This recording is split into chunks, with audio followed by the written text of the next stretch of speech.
Bos maskapai Susi Air, Susi Pujiastuti mengungkapkan kesedihannya lantaran hingga kini pilot Philips Mark Mertens disandera kelompok kriminal bersenjata pimpinan Egyanus Kogoya belum juga dibebaskan.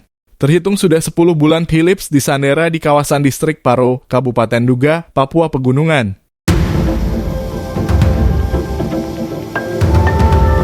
Saya sedih sampai hari ini karena pilot Susi Air, Kapten Philips Mark Marten belum dibebaskan, kata Susi Pujiastuti kepada tribunpapua.com.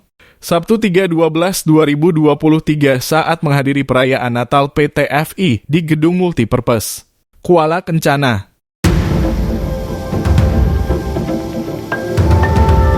Mantan Menteri KKP itu pun berharap Philips segera dibebaskan sebelum Natal tahun ini. Saya berharap sebelum Natal, Philips bisa pulang bersama keluarganya, harapnya.